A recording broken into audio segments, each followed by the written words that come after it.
I feel like it's great he's going out there to practice. I know he's been working hard to recover and doing everything he's able to do for this day. Well, I would say I'm just excited for an opportunity to go out there and play. And being able, last week Sean wasn't the best. So just having the opportunity to go out there and play. I say day by day, live action by live action. I see my faults and I see, what I do good and what I need to work on, They laughed at this idea until it went viral, and now the internet is on fire. Off the play fake, Shedeur Sanders into the traffic. The timelines are in shambles. And suddenly everyone is a body language expert with a Wi-Fi connection. A few seconds of sideline tension, one misunderstood stare down, and boom, chaos unlocked. Was it beef? Was it banter? Was it just two competitive egos colliding at light speed? Now, Shedeur Sanders has finally stepped in to set the record straight, and let's just say the truth is way messier than the rumors. The quarterback's not your bitch. You can't come and talk to this man any kind of way. Yeah, we got a problem here. Let's discuss it. Let's talk. But all that, come on, Jerry Jeudy. Last week he threw you a ball.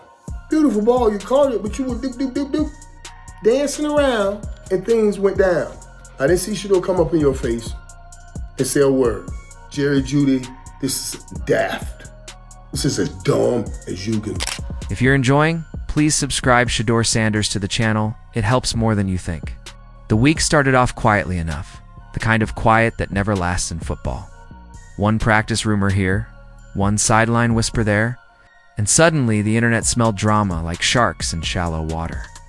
I definitely take that in consideration whenever I go and prepare and everything I do. And if I need to see more pictures of certain things, then I gotta do what's necessary for me to be successful. Is it hard? I don't view things as like patient. I guess that's the outside world. That's not nothing I live in within my world. I think I'm more determined and focused on knowing I gotta do what it takes to get the results, for the team, for us that we need, By the time the dust settled, the focus had locked onto one thing everyone swore they saw, and half the world pretended to understand. A few seconds of heat between Shedeur Sanders and Jerry Jeudy, caught by wandering cameras and amplified by bored timelines, desperate for content. 6-8 loss to the San Francisco 49ers. So much drama in this game, during the game and after the game. But I want to talk a little bit about Shedeur Sanders, what is next for him, and the heated exchange that he had during the football game with Jerry Jeudy. It was caught by the CBS cameras. Those two guys going over something, a play on the Microsoft Surface, and just kind of arguing about it a little bit. Ethan Posich steered Jerry Jeudy away. And just like that, a moment became a movement. The timing couldn't have been more cinematic. Sean was finally back on the field for full practice for the first time since recovery. The team had been circling that day like it was marked in neon. I see wrong with Shedeur is his feet in the pocket are absolutely a train wreck. The reason why Jerry Jeudy got mad is not because he overthrew him. He missed him in the first window. He should have thrown it sooner, been ready to throw it. Jerry would have caught it, run out the back door for a touchdown. Now, Jerry shouldn't have done that. I got that. But anyway, that's why he was angry. His anticipation's not there. When he's asked to make a play with the concept, other than the touchdown pass, which was a great throw, great play, he struggles with where his eyes are, where his feet are. He had a dagger wide open. He threw the check down, overthrew it. He had Jerry Jeudy on a sail cut. Right. The kind of day that signals progress, momentum, maybe even hope. And just as that energy started to lift things, the universe decided it was time for a side plot. Because football never travels alone. It always drags gossip, speculation, and unsolicited body language experts right behind it. Sean, stepping back into full practice, wasn't just another checkbox on a rehab calendar. It was a heartbeat returning to rhythm. Everyone knew how much work had gone into that moment behind the scenes. The stretching, the conditioning, the patience that nobody likes to talk about because patience doesn't trend. Sean had been deep in those rooms, plugging into the game plan, shaping things with the coaches, soaking up every detail. But like all things in football, the most important conversations weren't up for public consumption. The building keeps its secrets. Always has. Meanwhile, another storyline tried to tug at the spotlight cam. the pre-draft comparisons. The old training sessions, the classic manufactured rivalry package the media loves to wrap in shiny paper and sell as destiny. Two competitive quarterbacks, two different paths, one upcoming week on the schedule. The narratives practically wrote themselves. He answers the question. He answers the questions just like you expect a quarterback would. They're very PC, very bland. Now, what he did do is something that probably other quarterbacks wouldn't do, is that he says, I don't appreciate you trying to, that's rude. Other quarterbacks would have probably said, look, the coach, we run the plays that the coaches call. Whatever's sent in is my job. It's our job to make it work, to execute whatever's called. Except real life isn't a movie trailer. Whatever spark the outside world wanted to manufacture, inside it barely registered. Another opponent, another week, another defense to solve. The romance of rivalry stayed safely in the imagination of people who don't actually have to take hits on Sunday. The questions kept coming anyway. History, competition, emotional juice, all the familiar buzzwords. But inside, the focus didn't shift. Preparation doesn't care who lines up across from you. Film doesn't glow differently because of a backstory. Every defensive look still has to be read. Every window still has to be judged in fractions of a second. The only thing that changes week to week is the uniform color chasing you. Every rep became its own microscope, day by day, play by play. The mistakes didn't hide. They announced themselves loudly on film. Missed reads, late throws, forced decisions when the game felt stagnant and the pressure to spark something turned. Heavy the big... Jerry Jeudy yelling at Shedeur for whatever reason. I don't know what play he's talking about, but Jerry Jeudy, you need to be yelling at your head coach and your offensive coordinator because the entire game was conservative. Now, did you get overthrown at the beginning of the game? For whatever reason, yes, you did. I don't know what you're arguing about here, but this is the type of stuff that ruins offensive gelling at the end of the day. This don't help nobody. I'm not going to talk bad about you, Jerry Jeudy, but at the end of the day, you know what you got to do, and this ain't it. So the big play itch scratches hardest when momentum stalls. It whispers temptations. Sometimes it wins. Then you live with the result and add it to the pile of things to clean up. Trust sat at the center of everything, quiet and demanding. Trust in protection. Trust in roots developing on time. Trust in eyes instead of nerves. Trust isn't installed like a software update. It grows slowly, mismatched pieces clicking together over weeks of shared chaos. Eye contact on a scramble. A half-second glance before a break. Tiny things that never make highlight reels, but decide whether a drive survives or dies. The only judge that never forgets. Processing in live action looks calm on television because chaos doesn't translate well through pixels.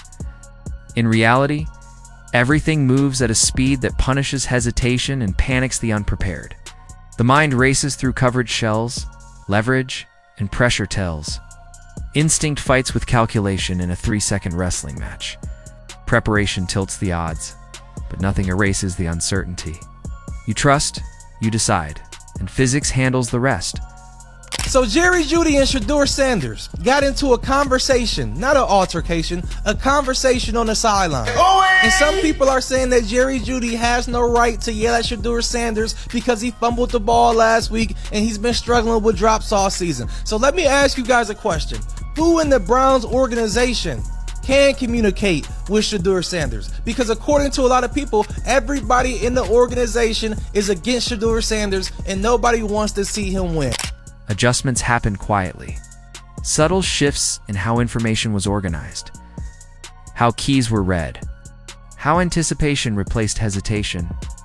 The game began to slow just enough to feel real instead of overwhelming. Clarity came in flashes at first. Then more often, not perfection, but progress. And progress is intoxicating in a league that eats doubt for breakfast. Then, right as preparation hit its sharpest focus, the cameras caught the thing everyone secretly waits for. The exchange. Jerry Jeudy, standing on the other side of a moment that instantly outgrew itself. One frame here. One angle there. Social media stitched them into a short film titled Controversy and pressed upload without hesitation. Within minutes, the interpretations multiplied like rabbits. Some saw disrespect. Some saw leadership. It was handled with the efficiency of people who had an actual job to return to. What didn't change was the relationship itself. Starter or not, the dynamic stayed exactly where it had been. No sudden royal treatment. Practice speaks louder than hype. Respect is earned in repetitions, not on depth charts. Chemistry remained a daily project. I got no problem, like you said, he got no problem with what the coach called. And that's how he should answer the call. You have to understand he's been a quarterback his whole life. His dad has been an NFL player. His dad has drilled in him. You always take the high road. You never throw anybody under the bus, be it player or coach. So he understands that because he's been groomed to play this position. And a part of being groomed to play this position is know how to speak before and after the games. The trust continued to demand payment in time and mistakes. The team worked through the awkward phase where language is shared, but fluency hasn't fully arrived. That phase where everyone understands the words, but not yet the rhythm behind them. It's where miscommunications live. It's also where breakthroughs begin to hide. Risk still flirted with the edges of every decision. Sometimes it whispered with reason. Sometimes it dared with arrogance. Learning the difference is a career-long experiment with public grades. The urge to rescue a stalled offense with one heroic throw never fully vanishes. It just learns better timing. As the week rolled on, focus shifted outward again. A player who punishes hesitation without advertising his intentions. The type quarterbacks learn to feel, even when they can't see him through all of it. The outside noise tried desperately to pull the focus back to the sideline moment that had already expired inside the building. But the team moved on at the speed the internet never can. Drama makes good content. Consistency makes good football. Only one of those survives on Sundays. Trust continued its slow construction.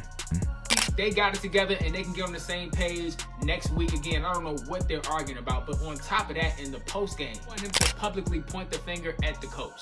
He did exactly what he was supposed to do. He put the blame all on himself. Are you happy, Rex? And before you Shedeur haters start, because I know y'all are typing away, Brock Purdy had the same type of game as 16 of 29, 168 yards, and 1 touchdown. And Shedeur had 16 of 25, 149 yards, and 1 touchdown. The weight of expectations stayed heavy, but familiarity with it grew.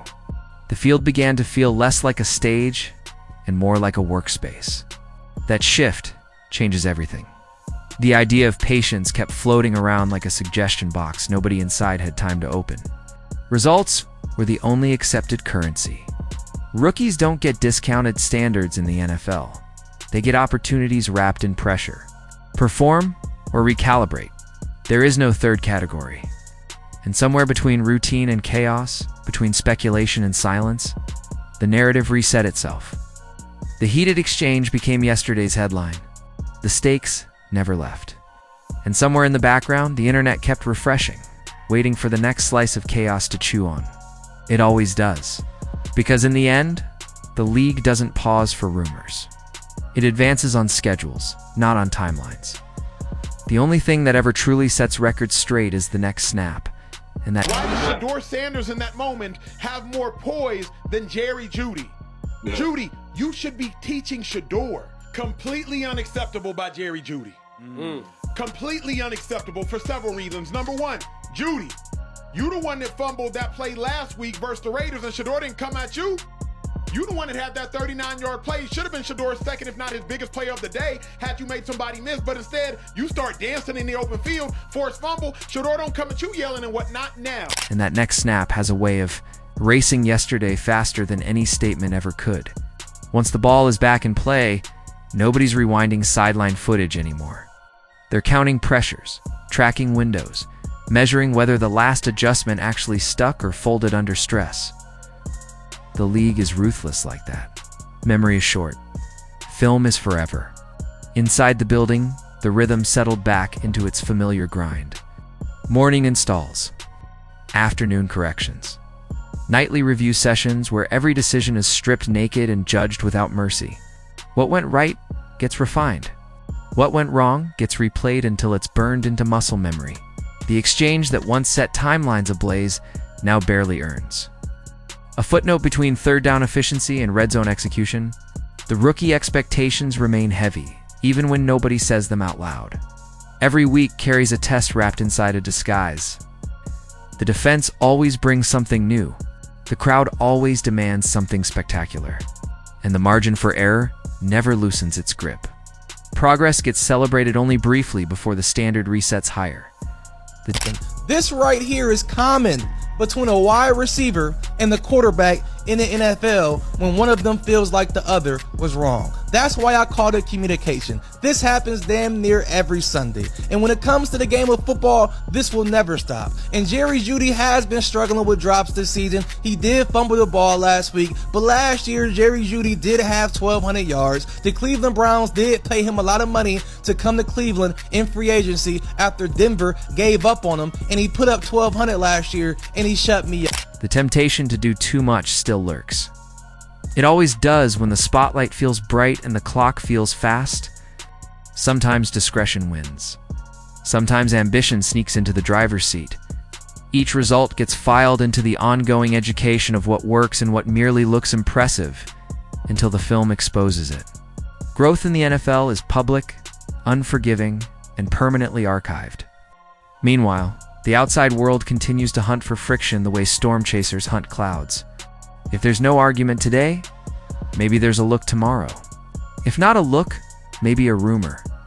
And if not a rumor, maybe a silence that can be interpreted at 12 different angles just to keep the cycle fed. They just learn how to lock it in a room and let it scream by itself. The Titans' week arrives whether narratives are ready or not. Simmons still lines up across the gap like an unsolved riddle wrapped in force. Protection calls Titan. Drop timing sharpens. Quick decisions become survival tools rather than stylistic preferences. Great defensive linemen don't just rush passers, they rush themselves. And friendship or connection they have off the field, so maybe they both have a mutual level of respect. But on the field with the cameras on, Jeudy, now's not the time, and that sure as hell ain't the place. That's the rookie in his second start just trying to get right. You in that moment are not helping Shedeur Sanders get right. You in that moment are just adding more chaos to one of the most chaotic situations one can exist in, which is an NFL sideline in the midst of battle while you are losing. Why in the world does the rookie have more poise than the vet? That makes no sense. And through it all, the lesson of the exchange lingers in a quiet, practical way. Not as scandalous, not as a spectacle, just as another reminder that moments look far bigger from the outside than they ever feel on the inside. What seems volcanic online often resolves. Like a routine conversation between professionals who understand the job never stops moving. The field doesn't ask what trended last week. It asks who executes now. The huddle doesn't care about interpretations. It cares about alignment, coverage, timing, trust, all. The unglamorous components that drag victory across. The goal line, while the internet searches for metaphors, so the record, stands as straight as the next route tree drawn on a whiteboard. No lingering vendettas. No locker room fracture. Because that's the strange echo chamber that follows modern football everywhere it goes. The only consistent truth cutting through all of it remains brutally simple. Sundays don't care about speculation. They only reward execution. Everything else fades the moment the ball leaves the quarterback's hand again.